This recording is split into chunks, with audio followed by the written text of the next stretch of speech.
ನಿಮ್ಮ ಹಳೆಯ ಒಡವೆನ ಅಧಿಕ ಬೆಲೆಗೆ ಮಾರಬೇಕೆ? ಅಟಿಕಾಗೆ ಕಾಲ್ ಮಾಡಿ 8803000300. Attica gold company. ನಮಸ್ತೆ ಎಲ್ರಿಗೂ. ನಾವೇನು ನಿನ್ನೆ ಒಂದು ಈ ಸೋನು ಶ್ರೀನಿವಾಸ್ ಗೌಡ ಅಂತಕ್ಕಂಥ ಒಂದು ಮಹಿಳಾ ಆಕೃತಿ ಇರತಕ್ಕಂಥ ಒಂದು ಹುಡುಗಿ ಏನು ಒಂದು ಹೇಳಿಕೆ ಕೊಟ್ಟಿದ್ರು. ಸೊ ಆ ಒಂದು ಹೇಳಿಕೆಯ ವಿಚಾರವಾಗಿ ನಾವು ಕರ್ನಾಟಕ ಚಲನಚಿತ್ರ ವಾಣಿಜ್ಯ ಮಂಡಳಿಗೆ ಕಂಪ್ಲೇಂಟ್ ಕೊಡಲಿಕ್ಕೆ ಅಂತ ಬಂದಿದ್ವಿ. ಬಟ್ ಅವ್ರು ಭಾಳ ಅದ್ಭುತವಾಗಿ ಹೇಳಿದ್ರು, ಖುಷಿ ಆಯಿತು ನಮಗೆ. ಸೊ ಖುಷಿಯಿಂದನೇ ಹೊರಗಡೆಗೆ ಬಂದ್ವಿ. ಆದರೆ ಇಲ್ಲಿಗೆ ಸುಮ್ಮನೆ ಆಗಲ್ಲ.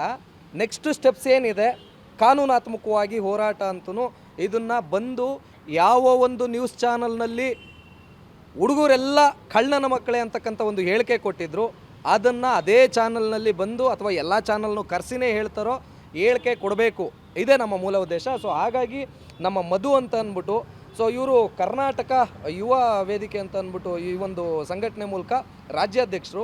ಸೊ ಇವರು ಕೂಡ ಬಂದಿದ್ದರು ನಮ್ಮ ಜೊತೆ ಕೈ ಜೋಡಿಸೋದಕ್ಕೆ ಅಂತ ಅಂದ್ಬಿಟ್ಟು. ಸೊ ಇದು ಇಲ್ಲಿಗೆ ಮುಗಿಯುವಂಥದ್ದಲ್ಲ, ಯಾಕೆಂತಂದರೆ ಭಾಳ ಅದ್ಭುತವಾಗಿ ಹೇಳುವಂಥ ಪ್ರಯತ್ನ ಮಾಡಿದ್ರು ನಮ್ಮ ಕರ್ನಾಟಕ ವಾಣಿಜ್ಯ ಮಂಡಳಿಯವರು, ಚಲನಚಿತ್ರ ವಾಣಿಜ್ಯ ಮಂಡಳಿಯವರು.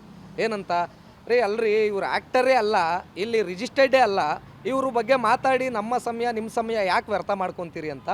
ಅದು ಅಕ್ಷರಶಃ ಸತ್ಯ. ಯಾಕೆ ಅಂತಂದರೆ ಇಲ್ಲಿ ಏನೂ ಇಲ್ಲ, ಯಾರೋ ಪಾಪ ನಿರ್ಮಾಪಕರು, ನಿರ್ದೇಶಕರು ಅಥವಾ ಯಾರೋ ಕೋಆರ್ಡಿನೇಟ್ಗಳು ಯಾರೋ ಕರ್ಕೊಂಬಂದು ಬಿಟ್ಟಿರಬೇಕು.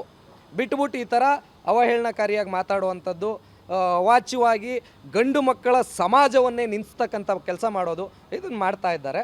ಇದನ್ನು ಇಲ್ಲಿಗೆ ಬಿಡಲ್ಲ. ಎಸ್ ಮಧು ಬ್ರೋ, ತಾವೇನು ಹೇಳ್ತೀರಿ? ಈಗ ಅವಳು ಸೋನು ಶ್ರೀನಿವಾಸ್ ಗೌಡ ಏನು ಹುಡುಗರೆಲ್ಲ ಕಳ್ಳನ ಮಕ್ಕಳು ಅಂತ ಹೇಳ್ತಿದ್ದಾಳೆ. ಈಗ ಹುಡುಗರೆಲ್ಲ ಕಳ್ಳನ ಮಕ್ಕಳು ಆದರೆ ನಾವೆಲ್ಲ ಸೇರಿ ನಾವೆಲ್ಲ ಪುರುಷರೇ ಆಗಿರ್ತೀವಿ, ನಾವೆಲ್ಲ ಕಳ್ಳನ ಮಕ್ಕಳು ಅಂದರೆ ನಾವು ಅವ್ರ ಮಕ್ಕಳಾಗಬೇಕಾಗುತ್ತಾ? ನಮಗೆ ಅವಳ ಮೇಲೆ ನಂಬಿಕೆ ಇಲ್ಲ, ಓಪನ್ ಆಗಿ ಹೇಳ್ತೀವಿ. ನಮಗೆ ನಮ್ಮ ತಂದೆಯವರ ಮೇಲೆ ನಂಬಿಕೆ ಇದೆ. ನಾವು ಯಾವುದೇ ಕಾರಣಕ್ಕೂ ಅವ್ರ ಮಕ್ಕಳಾಗಕ್ಕಂತೂ ಚಾನ್ಸೇ ಇಲ್ಲ.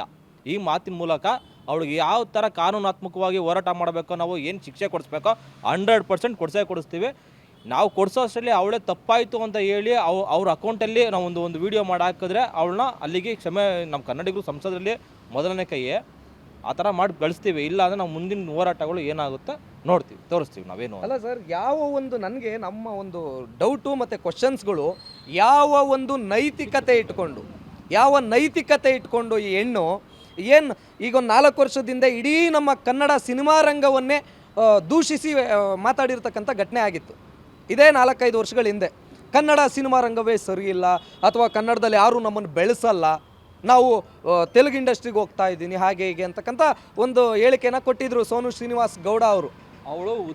ಅವಳು ಕರೆಕ್ಟಾಗಿ ಅವಳು ಏನು ಹೇಳಬೇಕಿತ್ತು, ಒಂದು 18 ನಿಮಿಷ ವೀಡಿಯೋ ಯಾರು ಮಾಡಿದ್ದಾರೆ ಅರುಣ್, ಅವ್ರ ಹತ್ರ ಬಗ್ಗೆ ಅವನ ಹೆಸರು ಮೆನ್ಷನ್ ಮಾಡಿ ಅವನಿಗೆ ಬೈದಿದ್ರೆ ಕಳ್ಳನ ಮಗ ಅಂತ ನಾವು ಯಾವುದೇ ರೀತಿಯಾದಂಥ ತಲೆ ಕೆಡ್ಸ್ಕೊತಾ ಇರಲಿಲ್ಲ. ಅವಳು ಹೇಳಿರೋದು ಒಂದೇ ಮಾತು, ಎಲ್ಲ ಹುಡುಗರು ಕಳ್ಳನ ಮಕ್ಕಳೇ ಅಂತ. ಅದು ಯಾವ ಥರ ಕಳ್ಳನ ಮಕ್ಕಳು ನಾವು ಅವಳು ಪ್ರೂವ್ ಮಾಡಬೇಕು. ಇಲ್ಲ, ಆ ಆ್ಯಂಕರು ಕೇಳಿದ್ದಾರೆ. ಆ್ಯಂಕರು ಒಬ್ಬ ಪತ್ರಕರ್ತರಾಗಿ ಅವರು ಯಾವುದನ್ನೇ ಕೇಳಿದ್ರು ನಮಗೆ ಒಂದು ಸಾಮಾನ್ಯ ಜ್ಞಾನ ಅಂತಕ್ಕಂಥದ್ದು ಪರಮಾತ್ಮ ಕೊಟ್ಟಿಲ್ವ ನಮಗೆ? ಏನಂತ ಇಲ್ಲ ಹಾಗೆ ಹೀಗೆ ಅವ್ರು ಆ್ಯಂಕರ್ ಆದ್ರೆ ಏನು ಬೇಕಾದರೂ ಕೇಳಿಬಿಡ್ಬೋದಾ ಹಾಗೆ ಹೀಗೆ ಅಂತ. ಆ್ಯಂಕರ್ 100 ಕೇಳಿದ್ರು ನಿಮಗೆ ಸಾಮಾನ್ಯ ಜ್ಞಾನ ಎಲ್ಲೋಗಿತ್ತು? ಅವ್ರು ಕೇಳಿದ್ರು ಅಂತ ನೀವು ಉದ್ವೇಗಕ್ಕೊಳಗಾಗಿ ಹೆಂಗೆ ಮಾತಾಡ್ತೀರಿ? ನೀವು ಮಾತಾಡಿದ್ರೆ ನಿಮ್ಮ ಅಪ್ಪ ಅಮ್ಮ ತಮ್ಮ ತಂಗಿ, ನಿಮ್ಮ ಮನೆಯವರು ಅಥವಾ ನಿಮ್ಮ ಸ್ನೇಹಿತರು ವರ್ಗ ಇನ್ನೊಂದು ಮತ್ತೊಂದು ಅವ್ರನ್ನ ಮಾತ್ರ ಮಾತಾಡೋ ರೈಟ್ಸ್ ಇದೆ ನಿಮಗೆ. ಇಡೀ ಪುರುಷ ಸಮುದಾಯವನ್ನೇ ನೀವು ಹೇಗೆ ಯಾವ ಒಂದು ನೈತಿಕತೆ ಇಟ್ಕೊಂಡು ಮಾತಾಡ್ತೀರಿ ತಾವು? ಅದನ್ನು ಈಗೇನು ಸ್ವಾರಿ ಕೇಳಲ್ವ ಅಂತಂದರೆ, ನಾನು ತಪ್ಪೇ ಮಾಡಿಲ್ಲ ಯಾಕೆ ಸ್ವಾರಿ ಕೇಳಬೇಕು ಅಂತಕ್ಕಂಥ ಒಂದು ವಿವಾದಾತ್ಮಕ ಹೇಳಿಕೆಗಳನ್ನ ಅಲ್ಲೂ ಕೂಡ ಬೇರೆ ಒಂದು ಖಾಸಗಿ ಚಾನಲ್ನಲ್ಲಿ ಅಲ್ಲೂ ಕೂಡ ವಿವಾದಾತ್ಮಕ ಹೇಳಿಕೆ ಕೊಡ್ತಾಳೆ. ಏಕೆ? ಒಂದು ಹೆಣ್ಣಾಗಿ ಒಂದು ಹೆಣ್ಣುತನ ಅಂತ ಬಂದಾಗ ಪ್ರತಿಯೊಬ್ಬರು ಕೂಡ ಹೆಣ್ಣು ಮಕ್ಕಳಿಗೆ ಗೌರವ ಕೊಡ್ತಕ್ಕಂಥ ಕೆಲಸ ಮಾಡ್ತೇವೆ ನಾವು. ಪ್ರತಿಯೊಬ್ಬರನ್ನ ತಾಯಿ ಸ್ಥಾನದಲ್ಲಿ, ತಂಗಿ ಸ್ಥಾನದಲ್ಲಿ, ಫ್ರೆಂಡ್ಸ್ ಸ್ಥಾನದಲ್ಲಿ ನಿಲ್ಲಿಸ್ತೇವೆ. ಆದರೆ ಈಕೆ ಇಡೀ ಪುರುಷ ಸಮುದಾಯವನ್ನೇ ಕಳ್ಳನ ಮಕ್ಕಳು ಅಂತ ಹೆಂಗೆ ಹೇಳ್ಬಿಡ್ತಾರೆ ಅನ್ನೋದೇ ನಮ್ಮ ಮೂಲ ಉದ್ದೇಶ. ಎಸ್ ಬ್ರೋ, ಲಾಸ್ಟ್ ಕಡೆದಾಗಿ ಹೇಳೋದಾದರೆ ನೀವೇನು ಹೇಳ್ತೀರಿ? ಅವಳು ಆದಷ್ಟು ಬೇಗ ಕ್ಷಮೆ ಕೇಳಬೇಕು, ಎಲ್ಲ ಪುರುಷರನ್ನು ಕ್ಷಮೆ ಕೇಳಿ ಅವಳು ನಿರ್ಧಾರನ ಬದಲಾಯಿಸ್ಕೋಬೇಕು ಅಂತ ಹೇಳಿಕ್ಕೆ ಇಷ್ಟಪಡ್ತೀವಿ ಅಷ್ಟೇ.